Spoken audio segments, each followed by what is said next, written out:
इस नए दौर ने माँ बाप का हक छीन लिया। इस नए दौर ने माँ बाप का हक छीन लिया। अपने बच्चों को नसीहत भी नहीं दे सकते। नमस्कार, चैनल ज्ञान पिटारा में आपका फिर से एक बार स्वागत है।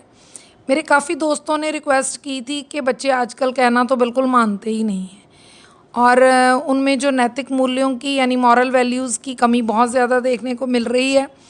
तो प्लीज़ इस पे आप ज़रूर एक वीडियो बनाए कि ऐसा क्या करें माँ बाप कि जो बच्चे उनकी बात नहीं सुनते, बार बार कहने पर, समझाने पर भी, तो वो कुछ हल निकाल सकें।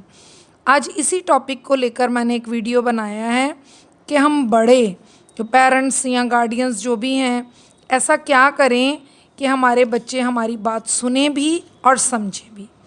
एक लाइन के साथ शुरू कर रही हूँ कि नहीं माँ बाप क्यों इतना समझते, नहीं माँ बाप क्यों इतना समझते, सयाने उनके बच्चे हो गए हैं। तो चलिए, आजकल के बच्चे तो कंप्यूटर ब्रेन लेकर ही पैदा होते हैं। ये बात सभी पेरेंट्स को पता भी है, सभी कहते भी हैं, मानते भी हैं। पर बच्चों को समझाने और सिखाने की बात जब आती है ना, तो हम इस बात को हमेशा नज़रअंदाज कर देते हैं कि बच्चे अब सयाने हो गए हैं।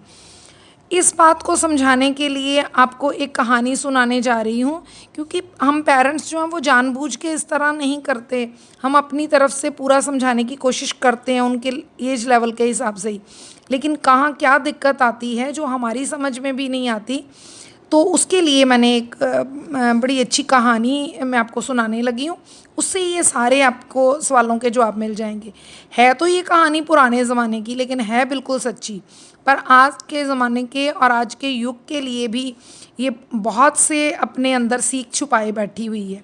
कहानी सुनते सुनते जो मेरे चैनल पे नए हैं वो जल्दी से सब्सक्राइब कर दो और बिना स्किप किए एंड तक ये वीडियो देखना, क्योंकि मुझे पूरी उम्मीद है कि हर एज ग्रुप के बच्चों के साथ टैकल करने के आपको उपाय यहाँ पे मिल ही जाएंगे।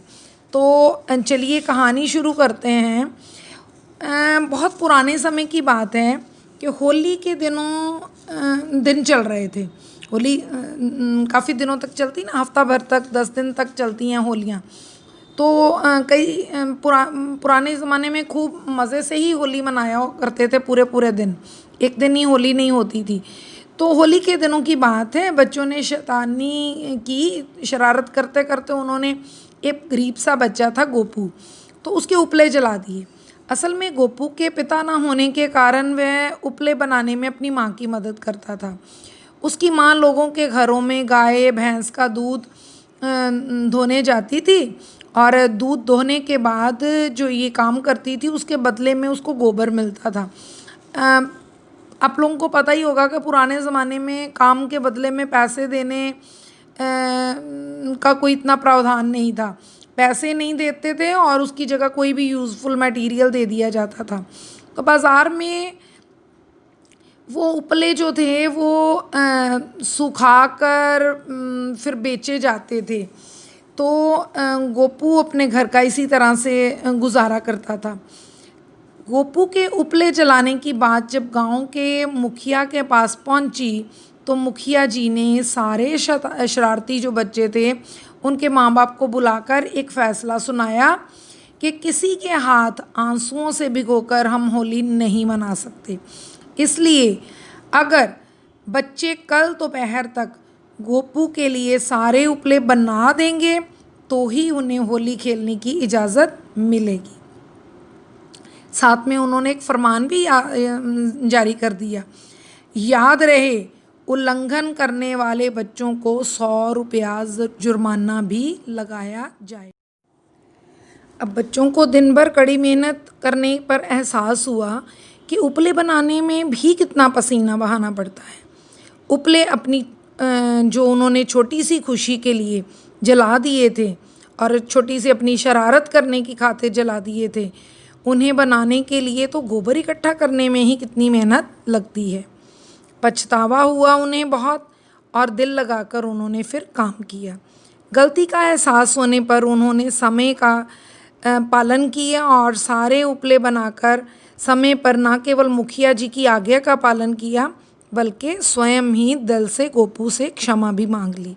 वो गरीब बच्चा गोपू जिसके उन्होंने उपले जला दिए थे।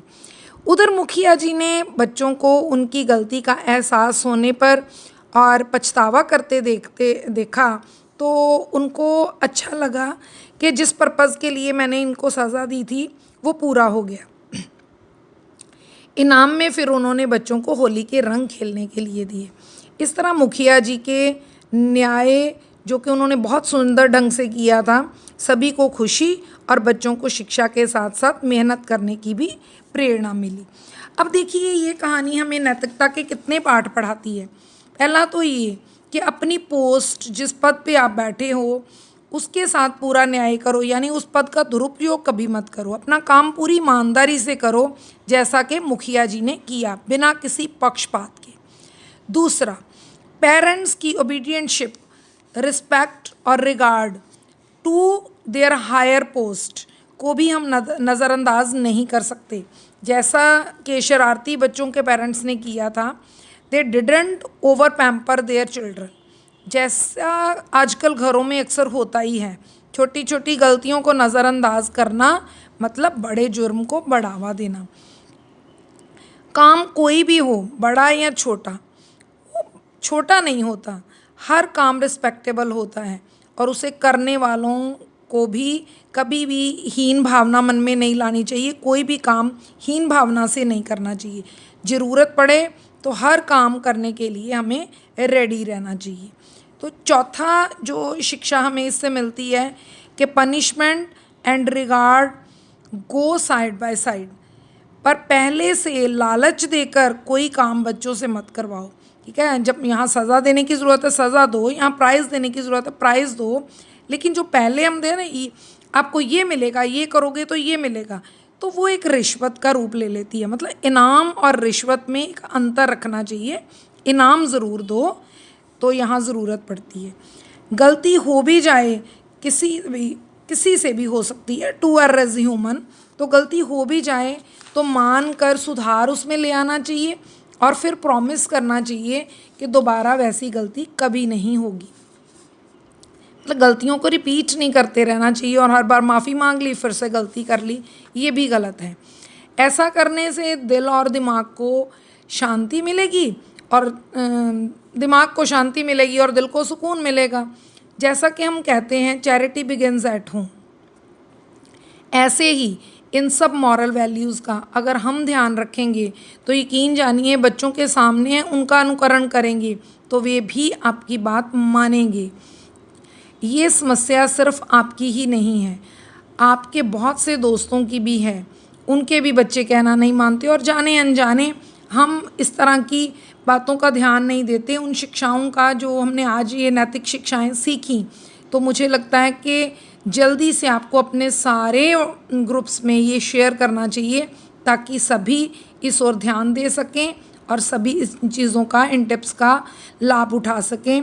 बाय बाय, जल्दी मिलेंगे।